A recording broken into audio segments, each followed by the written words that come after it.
Over the past month, I've been researching what's taking place in the tech job market, poring over databases, looking at the ledgers of companies, checking out the yearly perspective, looking at stock prices, trying to get an idea of what's happening within the job market of the tech industry, all in an effort to try to give you the information as fast as possible. Actually, I just went online and got the information really quick. Amazon is expected to announce that they're going to lay off about 10,000 people from their workforce. This comes a week after Meta, the parent company to Facebook and Instagram, laid off 11,000 people. And just before that, Twitter laid off about 3,700 people from their workforce. And I did a video recently highlighting the fact that 45,000 people in the tech industry have already lost their jobs in 2022. But according to a very well-respected website, that number today stands at 121,000 people. Now, with inflation going up and with a possible recession around the corner, we're hearing about tech companies laying people off. And this is interesting because Amazon, one of their most well-known services, is delivery of products. And we're approaching the biggest shopping season of the year. So hearing that they're laying off 10,000 people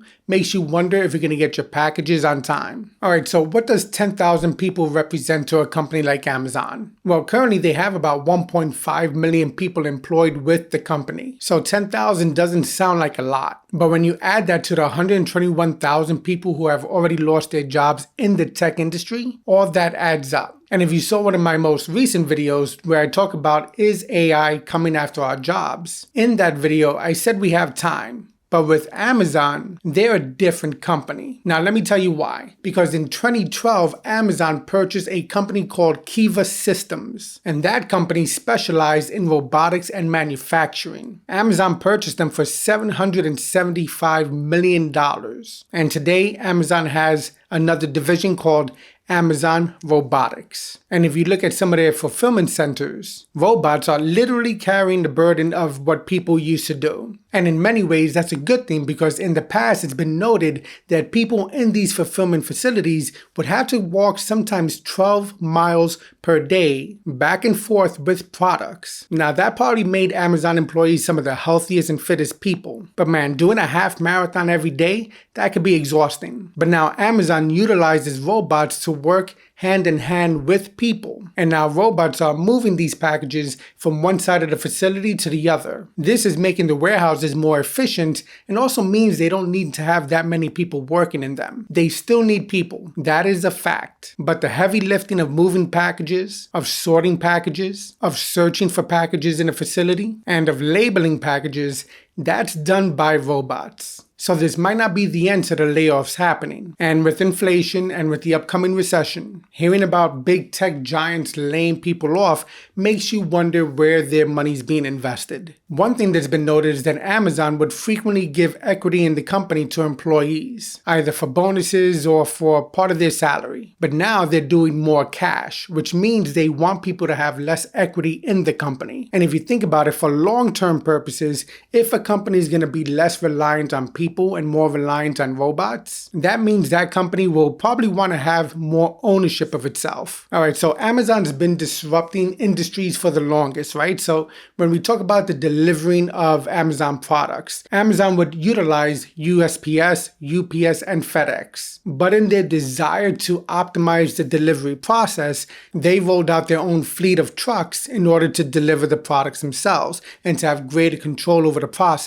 But beyond that, Amazon is known for working on delivery drones. So you see where I'm going here, right? Now, Amazon stock for the year is down about 41%. But I wouldn't count the company out because the company knows all of us inside and out. Think about it. Raise of hands. Who shops on Amazon? Raise of hands. Who utilizes other Amazon services without even knowing about it? Well, I kind of know about it, but I'm saying the point is the fact that a lot of people utilize another division of Amazon without realizing it. And that's AWS, Amazon Web Services. And if you're not a website owner, if you're not a blogger, you might be saying, how do I utilize AWS? All right, let's try this. Who watches Netflix? Who watches Disney Plus? And AWS is the biggest cloud provider, which means that if you utilize an app on your phone or if you visit a website, more often than not, that website uses AWS. Even the government uses Amazon Web Services. The CIA has a huge contract with them. Now, Amazon has some of the biggest data centers in the world and the most distributed data centers in the world. Some of their data centers have 80,000 servers in them. And these data centers transfer about 102 terabytes of data every second. That's a lot of information being processed. All right, so let's put this all together. Amazon's laying off 10,000 people from their workforce. They've been optimizing the way they handle their operations for years. They purchased a robotics company. They run the largest cloud-based service in the entire world. Amazon has been investing heavily in deep learning and artificial intelligence. So much so that one of their projects, called Code Whisperer, is artificial intelligence to generate code for developers. And Amazon executives have said that full automation can happen in about a decade. All right, so that's a lot of information to process. The takeaway is there's been a lot of jobs lost over the past year, and this might just be the beginning of a new reality. A smaller human workforce with a larger robotics AI-driven workforce. This is not the first time it's happened. It's happened a couple of times in history. One of the first examples was the telephone switchboards, where people used to literally have to switch phone calls from one switch to another. Well, that was completely replaced. Computers took on those jobs very early on. Another one was toll booths. You would drive down a highway and you would have to pay a toll clerk whatever fee it would cost to pass through that toll. But now, you don't see that many toll clerks out there.